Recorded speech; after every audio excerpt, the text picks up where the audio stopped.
दोनों ही कैंडिडेट तैयार हैं, क्या कहना चाहेंगे, कितने तैयार हैं आप? दोनों कैंडिडेट तैयार हैं तो दोनों की फौजें भी तैयार हैं और निश्चित तौर से एनडीए के पास संख्या बल अधिक है। निश्चित तौर से राधाकृष्णन जी उपराष्ट्रपति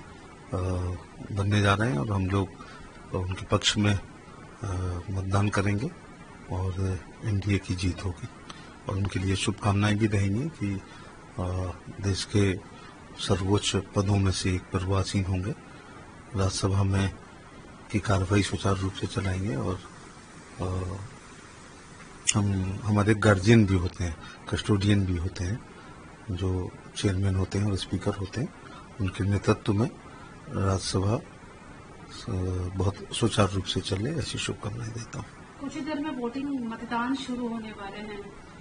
तो कैसे देख रहे हैं मतदान को, क्योंकि संख्या बल जो है वो एनडीए के पास ज्यादा है, लेकिन इसके बावजूद भी कांग्रेस है वो तैयार है और कॉन्फिडेंट यहाँ पर दिखाई देता है। हाथ कंगन को आरती किया और पढ़े लिखे को फारसी किया, शाम तक सब चीजें क्लियर हो जाएंगी। एनडीए के प्रत्याशी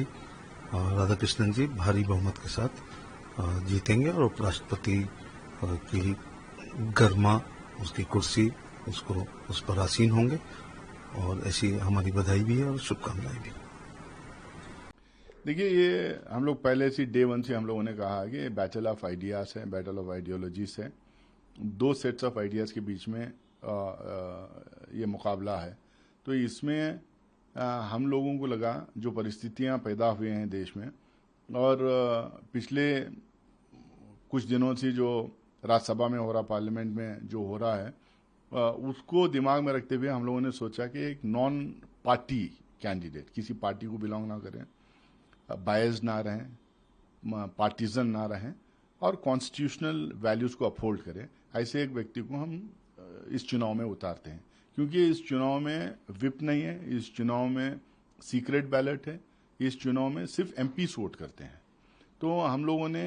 किसी पार्टी के कैंडिडेट को नहीं उतारा, ये कंसेंसस बनी हुई थी इन कैंडिडेट के ऊपर। सारे इंडिया अलायंस ही नहीं, सारे अपोजिशन पार्टीज के बीच में कंसेंसस बना और एक कैंडिडेट को उतारा गया है। और कैंडिडेट का बैकग्राउंड भी ऐसा है कि आंध्र प्रदेश हाई कोर्ट के जज रहे,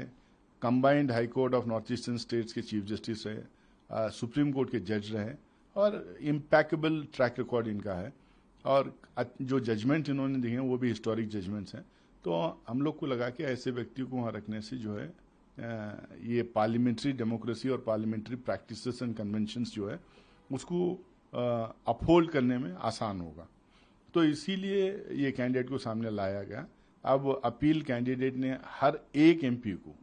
irrespective of which party he belongs to, हर एक एमपी को उन्होंने अपील किया है और चिट्ठी लिखी है, पार्टी के लीडर्स को अपील किए हैं, बात किए हैं, मिले हैं, उनके कंसर्न्स को अपील किए हैं। अब देखेंगे कल क्या होता है।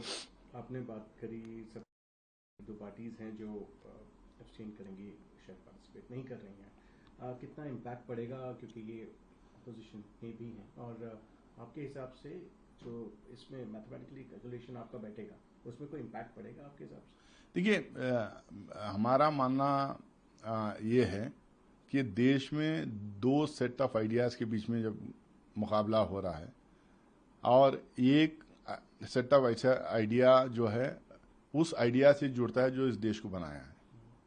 देश को आज़ादी दिलाई है, देश के इंस्टीट्यूशंस बनाए हैं, देश के इंस्टीट्यूशंस को प्रोटेक्ट करना चाहते हैं, और दूसरी आइडियोलॉजी में सिर्फ मिसयूज ही मिसयूज है। तो यहाँ पे स्टैंड लेना ज़रूरी था। मुझे लगता है कि जो पार्टीज आज अब्सटेन कर रहे हैं उनके लिए एक हिस्टोरिक मौका था एक स्टैंड लेने का, तो आज स्टैंड ले नहीं रहे हैं। कहीं ना कहीं हमको लगता है कि जो पिछले 10 साल से हम लोग देख रहे हैं, पार्टियों को डराना, धमकाना, उनको उनके खिलाफ एजेंसीज का इस्तेमाल करना, लोगों को अपनी पार्टी में ज्वाइन करवा लेना, ये सब जो देखे हैं, तो इस तरीके के प्लॉयस जो है अप्लाई किए जा रहे हैं इन इलेक्शंस में भी, ये दुर्भाग्यपूर्ण है। और